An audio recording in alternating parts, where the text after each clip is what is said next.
اللہ تعالیٰ ہم سب کو عمل کرنے کی توفیق عطا فرمائے۔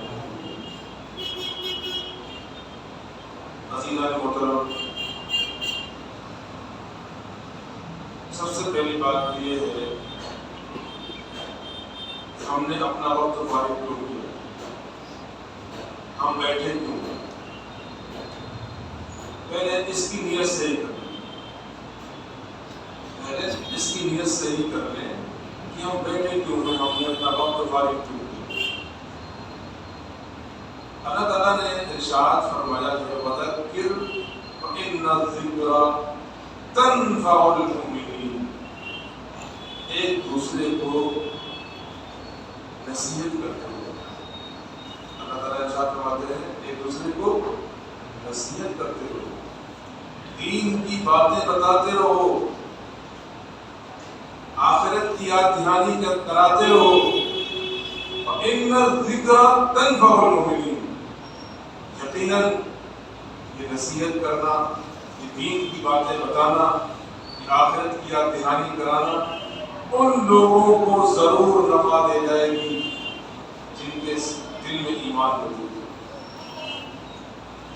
میرے عزیزو، ایمان کو زندہ کرنے کے لیے، ایمان کی تجدید کے لیے اور اپنے اعمال کی اصلاح کے لیے ضرورت اس بات کی ہمیشہ سے رہی ہے اور ہمیشہ رہے گی کہ کچھ دین کی باتیں بیان کی جاتی ہیں۔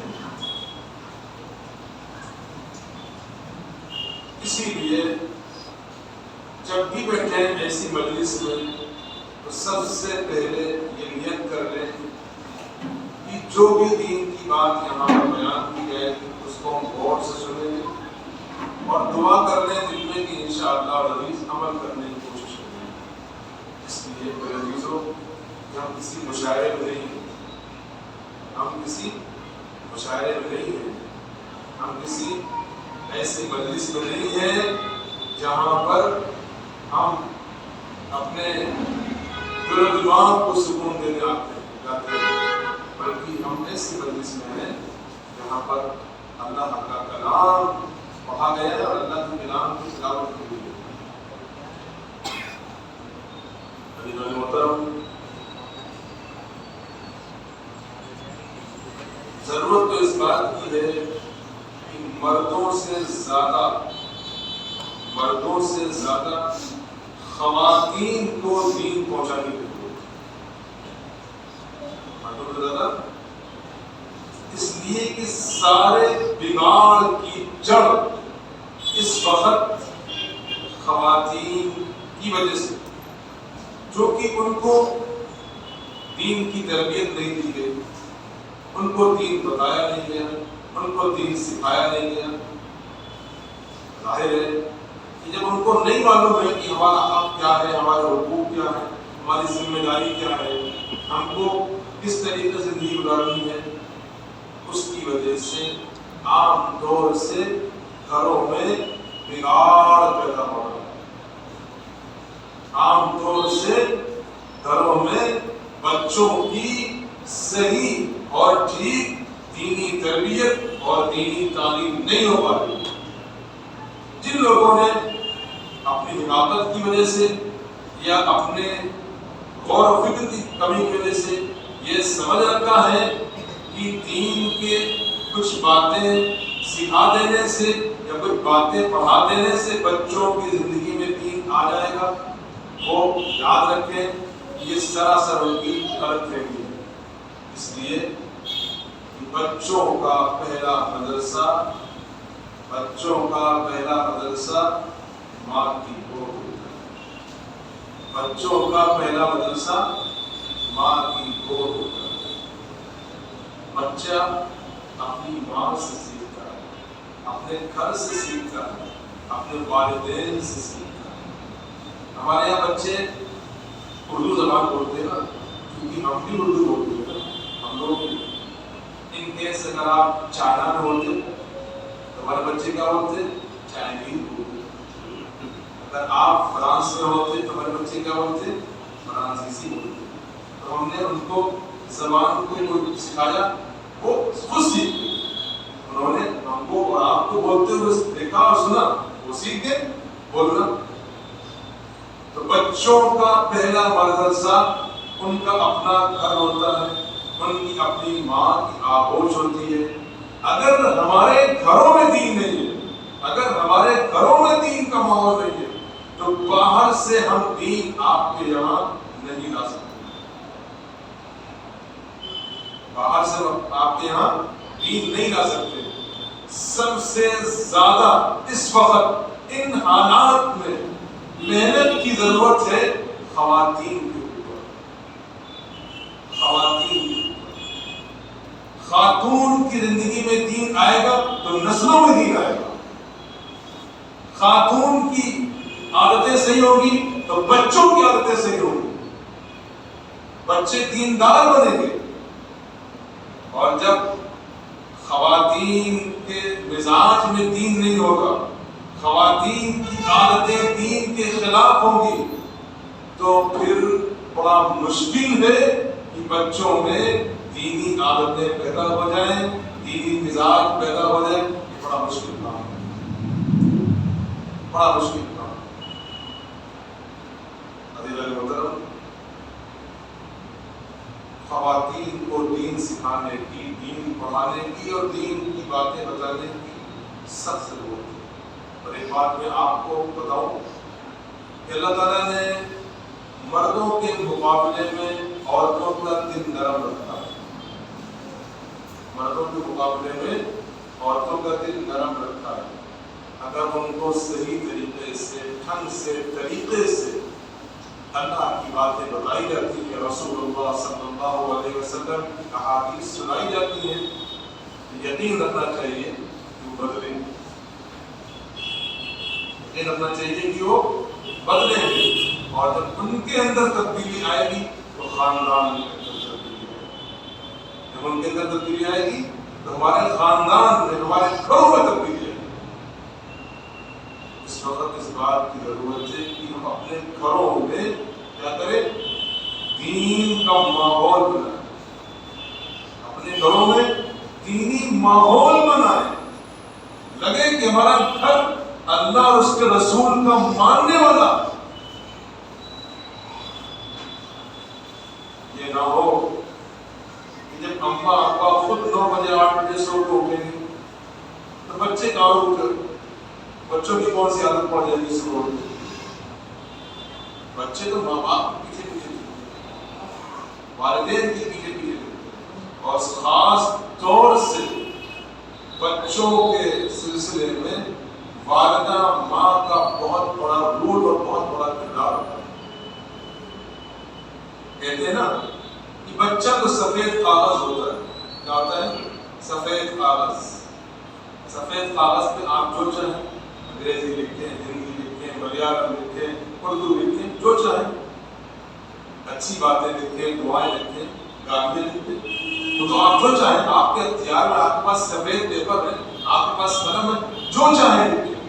بس اسی طریقے سے بچوں کا حال ہوتا ہے میرے عزیزوں، کہ بچہ قدرت کی طرف سے بالکل سفید پیپر بن کے آتا ہے۔ کیا بن کے آتا ہے؟ سفید کاغذ، سفید پیپر بن کے آتا ہے۔ اور اس کے بعد اس کے والدین، ماحول اس کے اوپر جو لکھتا ہے وہ لکھ جاتا ہے، جو لکھتا ہے وہ لکھ جاتا ہے۔ میں آپ کو بہت اہم حدیث سناؤں، بہت اہم حدیث سناؤں، یاد رکھیے گا۔ یہ اگر آپ حدیث ذہن میں رکھیں گے تو آپ بہت سمجھنے کا موقع ملے گا۔ رسول اللہ صلی اللہ علیہ وسلم نے فرمایا، کل مولود یولد علی الفطرہ، کل مولود، مولود کہتے ہیں بچے، یولد علی الفطرہ، ہر بچہ، دنیا میں ہر آنے والا بچہ اپنے نیچر پر، اپنی فطرت پر، یعنی دین پر پیدا ہوتا ہے۔ اللہ کے یہاں سے پروڈکٹ خراب نہیں آتا، یہ معاشرہ پروڈکٹ خراب کرتا ہے، یہ مائیں پروڈکٹ خراب کرتی ہے، یہ ماحول پروڈکٹ خراب کرتا ہے۔ اللہ کے یہاں سے کل مولود یولد علی الفطرہ، ہر بچہ نیچر پر، فطرت پر، اور فطرت کیا ہے؟ دین۔ جو ہمارا دین ہے وہ نیچر والا ہے نا، اس میں کوئی زبردستی والی باتیں نہیں ہیں، جو اللہ تعالیٰ نے ہم کو دین دیا یہ ہمارے اندرون کے تقاضے ہیں، ہمارے دل کی تقاضے ہیں. ہر بچہ دین پر پیدا ہوتا ہے. آگے سنیے کیا الفاظ ہیں. وَقَالَ أَبُوَاهُ يُهَوِّدَانِهِ أَوْ يُنَصِّرَانِهِ أَوْ يُمَجِّسَانِهِ أَوْ كَمَا قَالَ عَلَيْهِ الصَّلَاةُ وَالسَّلَامُ. پھر اس کے والدین کا رول شروع ہوتا ہے. بچہ تو دین پر پیدا ہوتا ہے، بچہ تو فطرت پر پیدا ہوتا ہے، پھر اس کے والدین کا رول شروع ہوتا ہے. والدین اس کو یہودی بنا دیتے ہیں، والدین اس کو نصرانی بنا دیتے ہیں، والدین اس کو مجوسی بنا دیتے ہیں، والدین اس کو بہت کچھ بنا دیتے ہیں. اللہ نے بچے کو، انسان کو دین کے ساتھ پیدا کیا. دین یا بے دین کون بناتا ہے؟ والدین، معاشرہ، ماحول. ایک اصولی بات ہے کہ ہم اور آپ مسلمان ہیں الحمدللہ. تو کیوں ہے بتایا مجھے؟ ہمارے والدین کیا تھے؟ مسلمان. کیا تھے؟ مسلمان تھے. اب کیا ہو گئے؟ مسلمان ہو گئے. ہمارے والدین مسلمان تھے تو ہم مسلمان ہو گئے. اور ایک بچہ یہودیہ پیدا ہوتا ہے تو کیا ہو جاتا ہے؟ تو اس میں جس کے گھر میں بچہ پیدا ہو گیا ہوا، اس کے گھر میں جو دین تھا، جو سوچ تھی، جو نظریہ تھا، اسی کے مطابق وہ ہو گیا، بچہ تیار ہو گیا. اچھا، یہ مسئلہ یہ ہے کہ ہم مسلمان تو ہو گئے، مسلمان گھرانے میں پیدا ہو کر کے، لیکن اس کے بعد ذمہ داری یہ ہے کہ ہم ٹھیک مسلمان ہیں. کیا معنی میں؟ ٹھیک مسلمان ہیں، اللہ اور اس کے رسول کے جاننے والے بنے. یہ ٹھیک مسلمان بنانے کے لیے اللہ اور اس کے رسول صلی اللہ علیہ وسلم کی محبت بچوں کے دلوں میں پیدا کرنے کے لیے، شریعت پر چلنے کے لیے ضرورت اس بات کی ہے کہ ہم اور آپ روایتی مسلمان نہ ہو، پڑھے لکھے مسلمان ہو، رسمی مسلمان نہ ہو، بلکہ ہم نے اور آپ نے اللہ کے دین کو سیکھا ہو، ہمارا یقین اللہ کے دین کے ساتھ وابستہ ہو، ہمارے دل میں شک کا کوئی کانٹا نہ ہو اللہ کے دین کی طرف سے. یہ بڑی چیز ہے میرے عزیزو. یقین، اللہ کی باتوں پر یقین، رسول اللہ صلی اللہ علیہ وسلم کی اتباع کے اوپر، رسول اللہ صلی اللہ علیہ وسلم کے راستے کے اوپر چلنے پر یقین، یہ بڑی نعمت ہے. آج مسلمانوں کا معاملہ یہ ہے کہ مسلمان تو ہیں لیکن ان کے دل یقین کی کیفیت سے خالی. انہوں نے دین کو سیکھا نہیں، انہوں نے دین کو پڑھا نہیں، انہوں نے دینداروں کی صحبت اختیار نہیں کی، وہ دینداروں کے پاس نہیں بیٹھے. اولیاء اللہ کا ان کو صحبت کا موقع نہیں ملا. نتیجہ کیا ہے؟ ہم مسلمان تو ہیں لیکن پوری طریقے سے مسلمان ہیں. ضرور اس بات کی ہے کہ جس طریقے سے ہمارے یہاں مردوں کے لیے مجلس برپا کی جا رہی ہے، اس طریقے سے میرے عزیزوں کچھ خواتین کے لیے بھی انتظام کرو اپنے لوگوں کو. فی الحال اگر نہیں ہو سکتا ہے تو کچھ باتیں ضرور دین کی بتاؤ اور سکھاؤ. اس لیے اس وقت ہماری نسلیں خطرے میں پڑ گئی. جو آپ پیپر پڑھتے ہیں بار بار آپ کو یہ بات سنائی دیتی ہے کہ بھائی مسلم بچیاں، مسلم لڑکیاں دوسری جگہ جا رہی ہیں. کچھ تو حقیقت ہے نا، کیوں جا رہے ہیں؟ ایسا کیا ہو گیا؟ ایسی کیا استاد پڑ گئی؟ پہلے تو کبھی نہیں ہوتا تھا. ایسا کیوں ہو رہا ہے؟ مسلم بچیاں اللہ اور اس کے رسول کا نام لینے والی دوسری جگہوں پر جا رہی ہیں.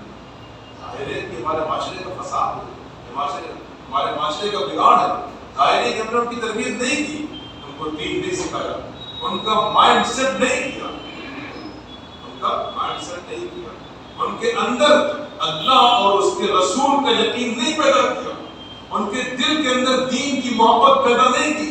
وَلَا تَمُوتُنَّ إِلَّا وَأَنْتُمْ مُسْلِمُونَ. مرنا ہے تو اسلام کی حالت میں مرنا ہے، یہ ہم نے معرفت نہیں کیا۔ لہٰذا بہت تھردے سے اور بہت بے باکی سے اور بہت بے شرمی سے ہماری بچیاں دوسری جگہوں پر جا رہی ہیں۔ اللہ ہم سب کی مدد فرمائے اور ہم سب کو اس کی تدبیر کرنے کی اور اس کی فکر کرنے کی توفیق عطا فرمائے، اس کی تدبیر کرنے کی اور اس کی فکر کرنے کی توفیق عطا فرمائے۔ یہ نہ سوچئے کہ صاحب ہم بہت بڑے خواجہ ہیں اور بہت بڑے ولی اللہ اور بہت بڑے بزرگ ہیں۔ یاد رکھیے کہ جب ماحول بگڑتا ہے، جب آگ لگتی ہے گھر میں تو دوسرے گھر میں بھی آگ لگ سکتی ہے۔ آپ عجیب ہم لوگوں کا مزاج ہے، ہم سوچتے ہیں کہ اس کے گھر میں آگ لگی، نہ یہ ہماری آنکھوں کی دیکھی بات ہے۔ اور اس بات کا یقین ہے جب ایک جگہ آگ لگتی ہے تو دوسری جگہ بھی آ جاتی ہے۔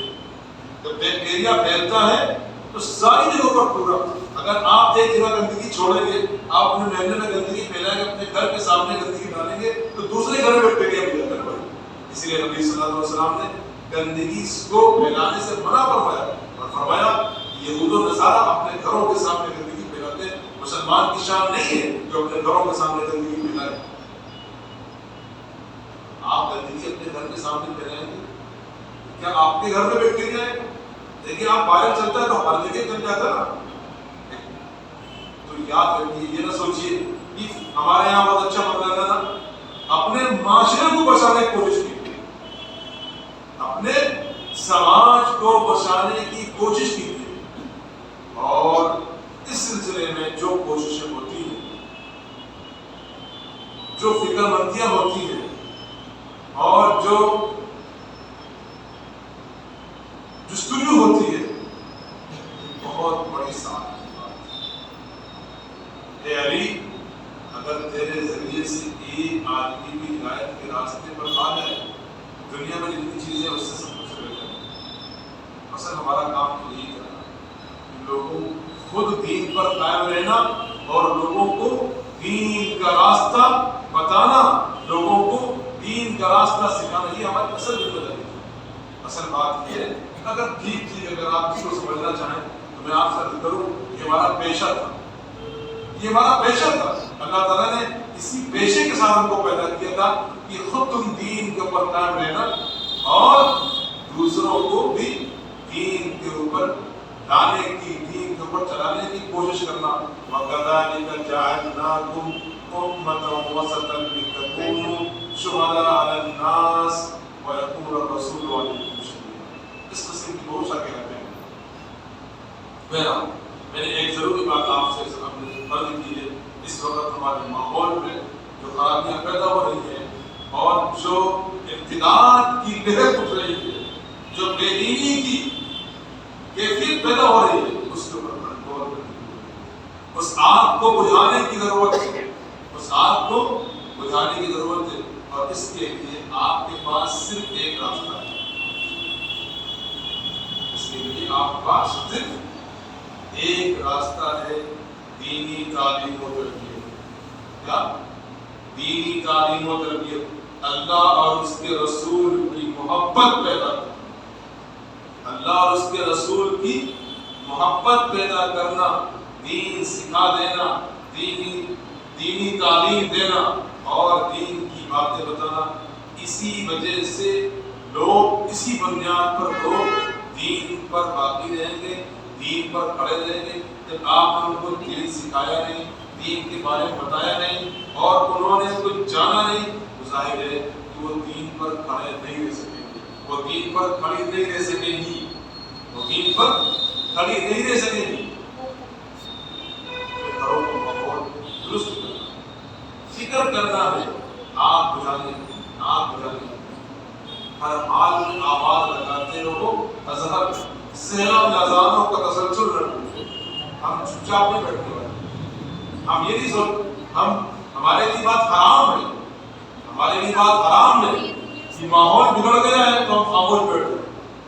نہیں، اللہ تعالیٰ نے جتنی طاقت دی ہے اس ماحول کو بدلنے کی، اس ماحول کی اصلاح کرنے کی، اس کو کرنا ہمارے اور آپ کی ذمہ کیا ہے بھائی؟ ہدایت فرض ہے. ایک حدیث سناؤں میں آپ کو بڑی عبرت ہوگی، اس کے بعد ہدایتوں کو خلاصہ کروں گا. دین